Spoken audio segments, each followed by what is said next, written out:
Mafia cats.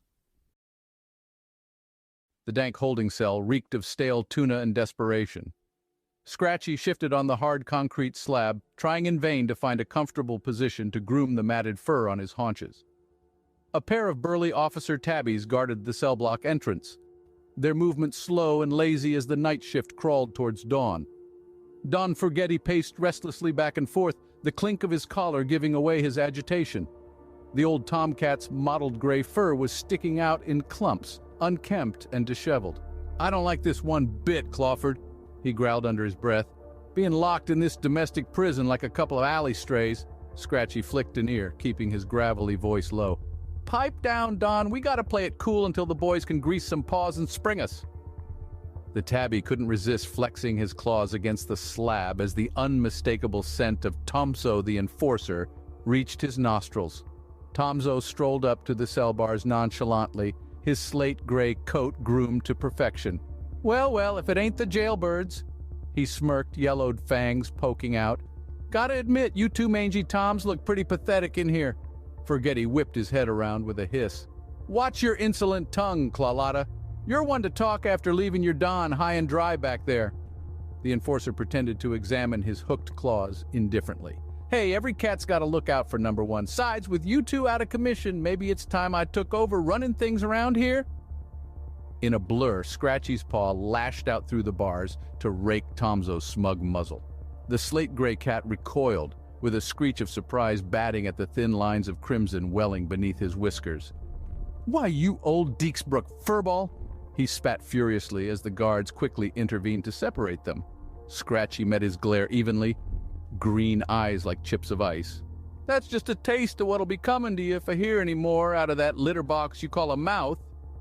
With an incoherent snarl of rage, Tomso stalked off down the cell block corridor, his steps heavier than a horse's gallop. Forgetti gave a low chuckle, giving Scratchy an almost paternal look of approval. "Not bad taking that arrogant pussycat down a peg or three. Maybe you still got some pawing left in those old bones after all."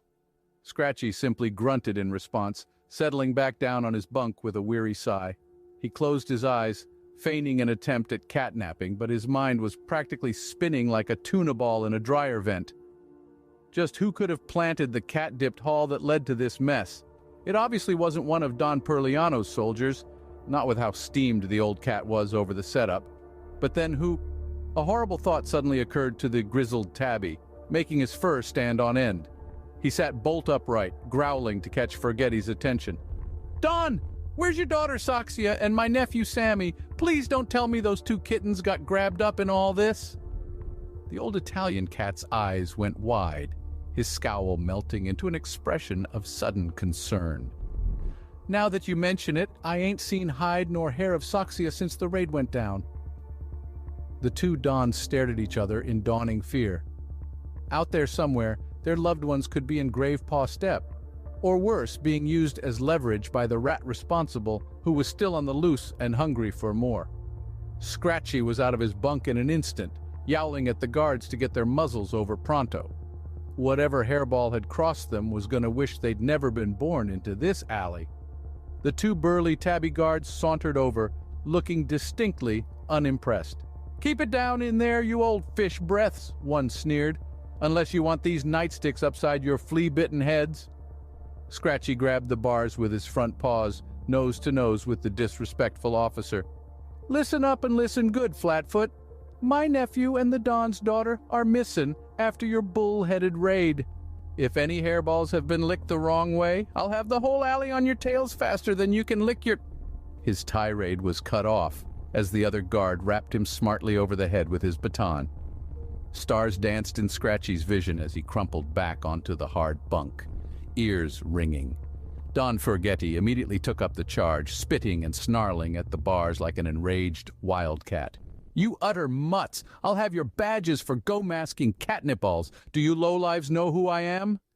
"Can it, Grandpas, unless you want to join your buddy in Dreamland," the first guard snarled, brandishing his truncheon meaningfully. Forgetti's chest puffed, looking like he was fit to have an angina attack from sheer bilious fury. Before he could unleash another stream of curses, a new voice rang out from the cell block entrance. Everything okay over there, you mugs? The unmistakable gravelly tones of Lieutenant Dina LaFour, head of the Petropolis PD's cat detachment, cut through the din. The two tabbies immediately snapped to attention, all traces of sneers gone from their muzzles. No trouble here, Lieutenant. Just bound in a smart puss when... LaFour fixed them with a steely glare, her one eye narrowed to a slit. Can it, you two lame brains? I want to have a few words with these gentlemits myself.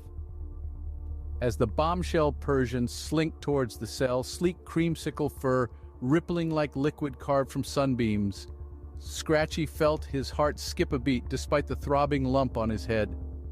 Lieutenant LaFour's beauty was as renowned as her tough-as-tuna-claws attitude. Businesslike as ever, LaFour wasted no time getting to her point. All right, Scratchy Furgetty, level with me. We got a hot lead that your respective lice pillows were grabbed in a catnapping right after our boys bagged your miserable pelts.